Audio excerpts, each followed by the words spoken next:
Masih lanjut membahas DMIC dan pada tahap ini kita akan membahas measure di ruang tanya.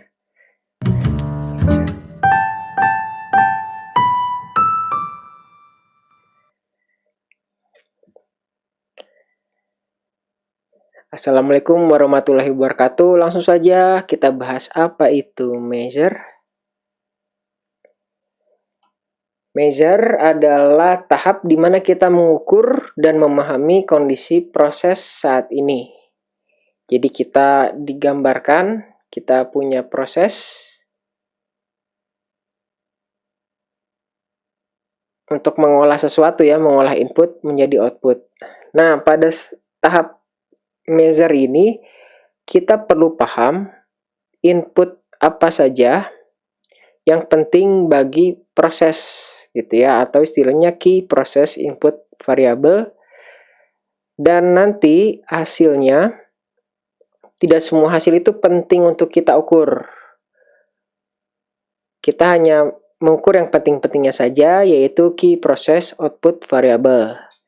Nah, pada tahap ini kita harus mampu mengidentifikasi yang mana yang masuk KPIV, Key Process Input Variable, dan mana saja yang masuk dalam tahap Key Process Output Variable. Nah, KPOV ini akan berkaitan erat dengan CTQ atau Critical to Quality. Nah, ketika kita sudah memahami ini, kita tahu apa yang perlu diukur, karena tidak semua itu penting untuk diukur. Jadi gambar ini menjelaskan hal itu ya. Tidak semua variabel itu penting untuk diukur.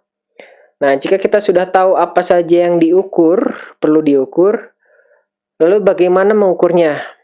Nah, salah satu ya, tidak harus selalu. Salah satu tools yang bisa digunakan adalah histogram. Contohnya seperti ini, di mana ini adalah histogram jumlah not good atau jumlah defect. Di sebelah kirinya itu menunjukkan jumlah defect-nya, jumlah NG-nya. Yang bawahnya itu adalah penjelasan mengenai penyebab. Jadi defect-nya ada penyebabnya A, penyebabnya B, penyebab C, penyebabnya D, dan seterusnya. Kemudian yang 600, 280, 50 itu adalah jumlah defect yang berkaitan dengan penyebabnya. Maksudnya jadi A itu menyebabkan defect sebanyak 600 kali, B sebanyak 200 kali, C sebanyak 80 kali, dan seterusnya. Nah, itu histogram. Tapi ada tools yang melengkapi histogram atau konsep yang melengkapi histogram, yaitu Pareto chart yang mengikuti Pareto law gitu ya. Nah, Pareto law ini berkata bahwa 80% kejadian itu biasanya diakibatkan oleh 20% penyebab. Maksudnya gimana? Maksudnya seperti ini. Di sini saya buat garis. Garis tersebut adalah kumulatif penjumlahan jumlah NG-nya. Nah, kita lihat sebelah kanan itu 80%, kita tarik garis. 80%-nya itu ada di B.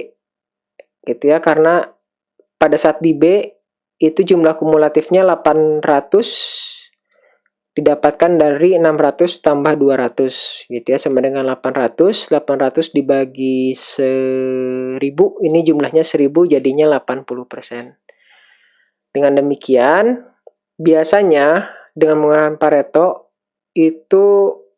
dengan demikian dari grafiknya diketahui bahwa 800 dari 1000 NG itu diakibatkan oleh 2 dari 10 penyebab saja, yaitu A dan B. 2 dari 10 itu 20%. Ya, mungkin ini datanya ilustrasi, tapi sejauh ini kami melihat mahasiswa tugas akhir kerja praktek menggunakan Pareto chart Kurang lebih seperti inilah, tidak jauh dari 80-20 itu. Nah, dengan demikian kita bisa berfokus saja untuk menyelesaikan permasalahan di A dan B. Karena mengerjakan 2 saja itu sudah meningkatkan atau menghilangkan 80%. Kurang lebih seperti itu Pareto chart. Nah, itu adalah penjelasan measure dan sedikit tools dari measure. Tidak selalu harus pakai Pareto chart ya, itu hanya ilustrasi saja. Nanti kita akan bahas lebih detail lagi tools-tools apa yang bisa digunakan dalam measure. Tapi untuk kesempatan kali ini, apa yang bisa kita bungkus? Pada tahap measure ini dijelaskan bahwa penting untuk menentukan key process input variable dan key process output variable. Selain itu, histogram dan Pareto chart dapat digunakan untuk mengenali penyebab-penyebab masalah. Mungkin sekian saja. Terima kasih. Wassalamualaikum warahmatullahi wabarakatuh.